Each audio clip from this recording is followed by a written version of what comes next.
महादेव ने नागिन के ऊपर अपने चरण क्यों रखे? इस रहस्यमयी कथा को अंत तक जरूर सुनिए। माता पार्वती और महादेव कैलाश पर्वत पर साथ बैठे हुए थे। तभी महादेव बोले, देवी, पृथ्वी पर असंख्य भक्त मेरी आराधना करते हैं, कोई संतान के लिए, कोई सुख के लिए, तो कोई केवल श्रद्धा से मेरा व्रत रखता है। मुझे उनके बीच जाना होगा। माता पार्वती मुस्कुराई और स्नेह से बोली, आप अवश्य जाइए स्वामी। मार्ग लंबा है, भूख प्यास भी लगेगी।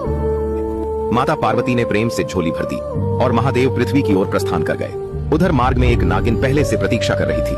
वह महादेव के तेज को देखकर कुछ भी करने का साहस नहीं कर पाई। पृथ्वी पर पहुंचकर महादेव ने अपने भक्तों को आशीर्वाद दिया। चारों ओर हर हर महादेव की गूंज होने लगी। भक्तों के प्रेम से महादेव अत्यंत प्रसन्न हुए। थकान के कारण वे अपनी झोली सिर के पास रखकर विश्राम करने लगे। उसी समय वह नागिन उनके चरणों के पास आकर बैठ गई। नींद में अनजाने में महादेव का चरण नागिन के ऊपर पड़ गया। मुझसे बहुत बड़ी भूल हो गई। अपने भक्तों के प्रेम में मैं सब कुछ भूल गया। मुझे क्षमा कर दो।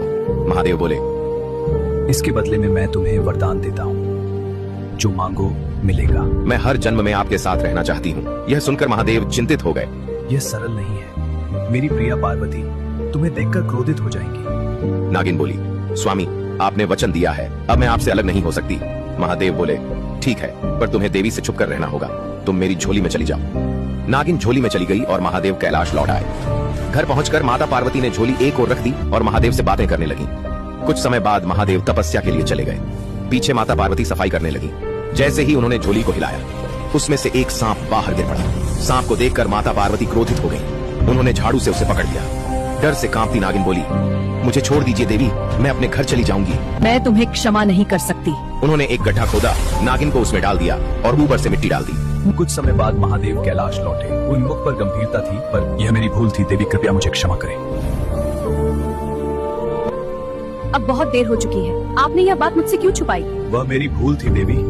तब माता पार्वती इस ने जन्म कहा, में यह आपके साथ नहीं रह सकेगी, पर मैं इसे ऐसा जन्म दूंगी जिसमें इसे निरंतर पीड़ा सहनी होगी। यह कहकर माता पार्वती ने नागिन को बेल के वृक्ष का जन्म दिया। महादेव मुस्कुराए और बोले, देवी, अब यह मेरे साथ कैसे रहेगी? माता पार्वती बोली, स्वामी, जो भी भक्त इसके पत्ते आपके शिवलिंग पर चढ़ाएगा, इसकी पीड़ा कम होती जाएगी। इसके बाद माता पार्वती ने बेल पत्र तोड़कर शिवलिंग पर चढ़ाए और प्रणाम किया। तभी उन्होंने कहा, जो भी भक्त सच्चे मन से बेलपत्र और जल अर्पित कर मनोकामना मांगेगा, उसकी इच्छा अवश्य पूर्ण होगी। इसलिए बेलपत्र केवल पत्ता नहीं, यह करुणा, पश्चाताप और शिव भक्ति का प्रतीक है। अगर आपको ऐसी रहस्यमयी पौराणिक कथाएं पसंद हैं, तो लाइक करें, शेयर करें और सब्सक्राइब करना न भूलें।